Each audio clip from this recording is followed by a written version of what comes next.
going to go into this big sort of landscape habitat, and we're going to talk about crocodile monitors. I see so many herpers, particularly young herpers, wanting to get a crocodile monitor as a pet. Did you know that that's probably the worst choice for a pet monitor lizard of any monitor you could possibly imagine? The first thing is they get at least 10 feet long, maybe 12 feet long, so you have to have a room-sized cage. They're arboreal, so you need trees. You need an expensive lighting system. And in this case, we even have a pool because they do like to go in the water too. And to bite, speaking from experience, is a life-changing experience. It's the worst I've ever been hurt by any reptile, including 3 venomous bites. So we're going to go in and look at crocodile monitors, and we're going to pretty much see one meeting us at the door here. Okay, this is Bill. And Bill smells the food.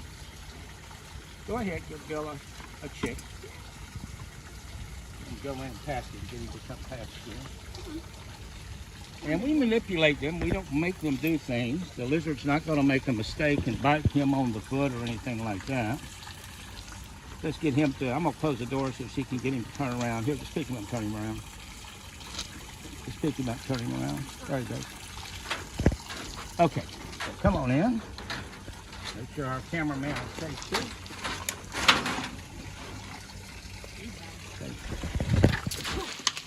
Now the important thing is when you're feeding them is you have to make sure you each get food. Come on, Stacy, get the food. Otherwise she's going to go after her food. You need to get a bunch of the food. And as you can see, we have to separate them to feed them.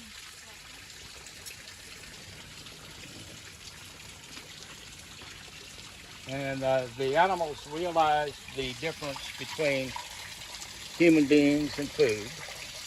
And they're not going to accidentally grab you or anything like that, like so many people think. They're not going to do that at all. I've heard monitor researchers claim that these are just chainsaws with teeth. Nothing could be further from the truth. These are super intelligent, inquisitive animals. And he's looking at everything that's going on. There you go. And I got her back up on top. Keeping your reptiles in a humane way benefits both the keeper and the catcher. And if you don't believe it, look in here at this enclosure. And look at this magnificent crocodile monitor. Come here, baby. Here.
Okay, it is possible, rarely it happens that monitor lizards, along with a lot of other kinds of reptiles, can reproduce themselves without a mate.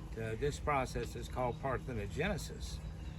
But interestingly enough, with monitor lizards in general, which means pretty much any species of monitor, they basically clone themselves. But because of the arrangements of the DNA, which we're going to talk about in a second, they actually reproduce themselves, but as a male. as hard as that is to wrap your head around. In other words, JJ, the baby crocodile monitor, is a male version of Jimmy. How cool is that? And this works this way because monitors, female monitors, are WZ in their chromosomes, and male monitors are ZZ. When a female is reproducing parthenogenically and is in meiosis, her cells split up WW and ZZ. WW is a lethal female gene, and ZZ is the only one that can come to fruition that they have found, and that makes it a male monitor. So how cool is that? So what we're going to grow up, basically, is a male version of this wonderful, wonderful girl right here. And by the way, Jimmy is about 10 years old. And when was she in with the male? Never. And how long have you had her? I've had her about 5 years. And before She'll you try to got her? kill any monitor you attempt to put her just to be. I tried to introduce her twice, and I had to take her out immediately several years ago. All right. And she was imported as a small one that was not sexually mature. And the previous owner, before I got her, a man by the name of Gene Besson, I think I'm pronouncing his name right. If not, I apologize. He raised her up to an adult and never housed her with another lizard.